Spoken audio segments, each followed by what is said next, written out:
இந்த கோவையில் நடந்தது பாருங்கள், அந்த பிள்ளைக்கு, சின்ன பிள்ளைக்கு. அது எனக்கு ரொம்ப மனசு வருத்தமாக இருந்தது. பேசலாமா பேசக்கூடாதா தெரியல. எவ்வளோ வீடியோ போடுறோம், இது போடணும்னு எனக்கு தோணிகிட்டே இருந்தது.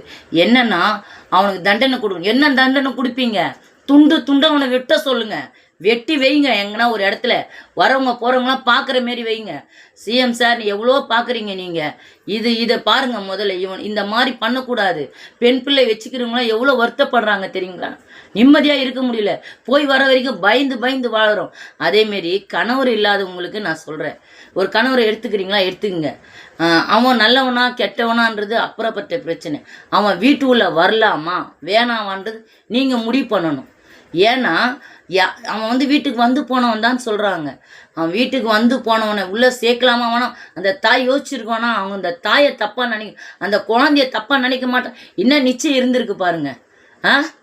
என்ன இந்த மாதிரி ஆளுங்களெல்லாம் நான் அப்படி குத்தி கொலை பண்ணிவிடுவான் அவனெல்லாம். மக்கள்லாம் நீங்கள் பார்க்குறவங்களும் அவனை துண்டு துண்டாக வெட்ட சொல்லுங்கள், வெட்டி போடணும்னு சொல்லுங்கள். அவனுக்குலாம் அந்த மாதிரி தண்டனை தான் கொடுக்கணும். வேறு எந்த தண்டனையும் கொடுக்கக்கூடாது.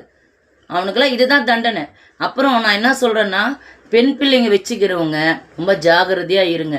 யாரையும் நம்பவே நம்பாதீங்க. அதனால் என்னன்னாலும் பரவாயில்ல, அண்ணனாக இருந்தாலும் சரி, தம்பியாக இருந்தாலும் சரி, ஜாகிரதைன்றது எல்லாத்துக்குமே தேவையானது தான். இப்போ பொம்பளை பசங்களை சொல்லி வளங்க.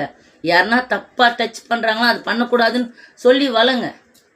இது எனக்கு சொல்லணும்னு தோணிச்சு, அதனால தான் நான் சொன்னேன்.